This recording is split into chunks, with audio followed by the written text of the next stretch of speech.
Assalamualaikum warahmatullahi wabarakatuh. Bismillah, alhamdulillah, wassalatu wassalamu ala rasulillah wa ala alihi wa sahbihi wa man tabi'a sunnatahu jama'atah min yaumina hadha ila yaumin nahdu amma ba'd.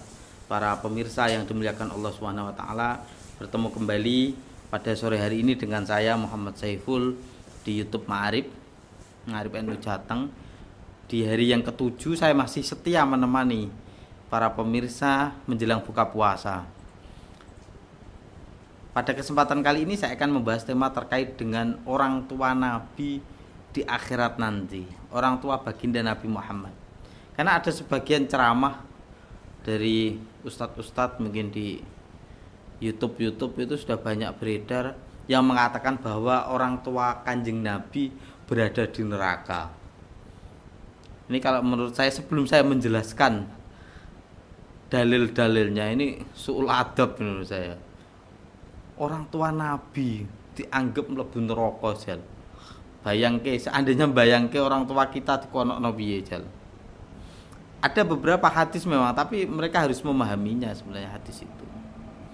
Ada yang hadis katanya Kanjeng Nabi itu pernah ditamoni sama, ada seorang laki-laki bertamu kepada Nabi, terus nanya, Kanjeng Nabi, orang tuaku di mana?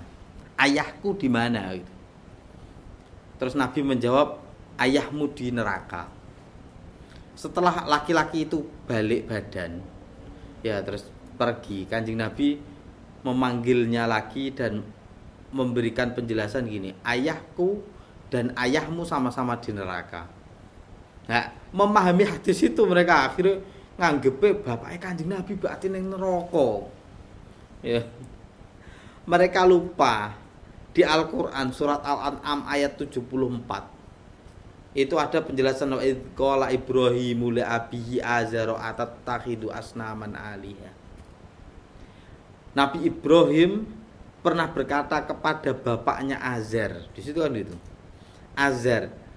Di situ disebutkan pakai bapaknya. Padahal dalam tradisi Arab biasa menyebut paman atau Pak D, Pak Le itu, Om ya. Itu dengan sebutan bapak. Karena bapaknya Nabi Ibrahim, bapak kandung, itu namanya bukan Azar, itu pamannya Nabi Ibrahim itu, yang merawat Nabi Ibrahim, yang membuat berhala itu, yang sering kita dengar ceritanya ketika kita masih kecil, dengan cerita dari guru-guru kita, dari bapak ibu guru di madrasah itu menjelaskan bahwa bapaknya Nabi Ibrahim itu membuat patung.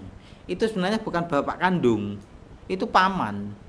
Bapak kandung Nabi Ibrahim itu namanya Tarikh, atau bacaannya ada yang menyebutnya Taroh atau Tarikh itu. Kalau Azar itu pamannya, bukan ayah kandung. Jadi bisa saja ketika itu ada sebagian ulama mentakwil atau memahami hadis itu maksud Nabi bukan ayah kandungnya itu loh. Paman Nabi. Karena paman Nabi kan banyak yang tidak Islam kan. Ya seperti Abu Lahab, itu kan pamannya Nabi itu. Malah memusuhi Nabi itu.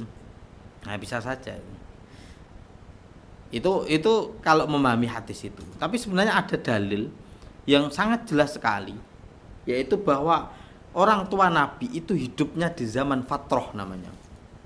Zaman fatrah itu zaman kekosongan antara dua nabi.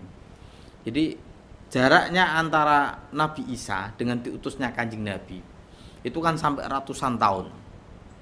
Jadi orang yang hidup antara setelah diangkatnya Nabi Isa ke langit sampai Kanjeng Nabi Muhammad diutus, itu namanya zaman fatrah. Orang-orang yang hidup di zaman itu dimakfu bahasanya.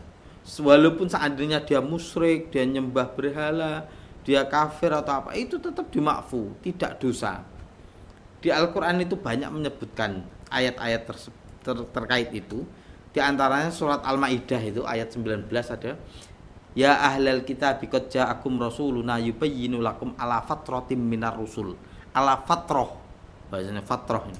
Ala fatratim minar rusuli an taqulu ma ja'ana min basyir wala nadhir. Faqad ja'akum basyiru wa nadhir wallahu ala kulli syai'in qadir. Jadi zaman antara nabi itu, dua nabi, itu zaman fatrah kekosongan. Itu tidak diazab oleh Allah, tidak dianggap masuk neraka, dia dimakfu.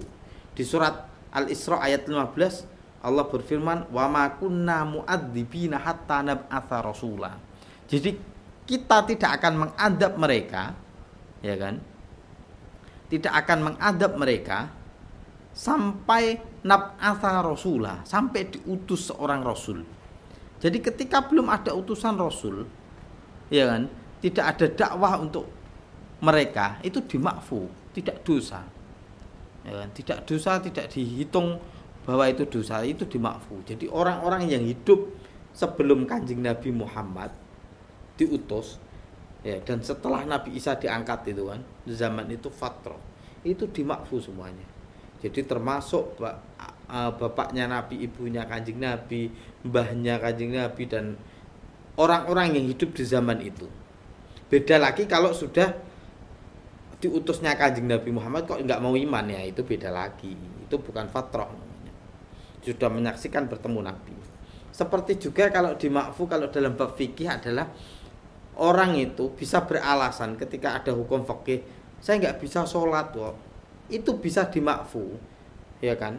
Nggak sholat itu bisa dimakfu ketika dia hidup di atas gunung atau di padang pasir yang tidak punya teman dari kecil, ya kayak Tarsan lah, wong cah kawit cuwili uripe ning tengah alas dhewean, gak pernah denger apa itu Islam, gak tahu caranya sholat, gak ada yang mengajarkan sholat, bahkan jangankan sholat, Islam aja gak ngerti, dari kecil hidupnya di tengah hutan, itu gak sholat gak dosa, ya kan, gak puasa gak dosa, hidupnya di tengah padang pasir, gurun padang pasir sendirian dari kecil sampai balik, dia nggak tahu, nggak pernah dengar Islam, itu nggak dosa, ya, karena memang belum ada dakwah yang sampai kepadanya.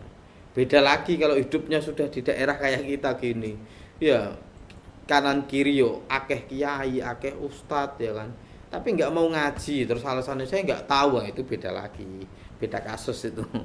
Ya kalau memang nggak tahu sama sekali, nggak pernah dengar, ya itu beda. Itu kalau zaman Nabi dulu adalah zaman fatrah. Ya, demikian, ya, jangan sampailah kita langsung monis. Ya, saya melihatnya itu suladab lah.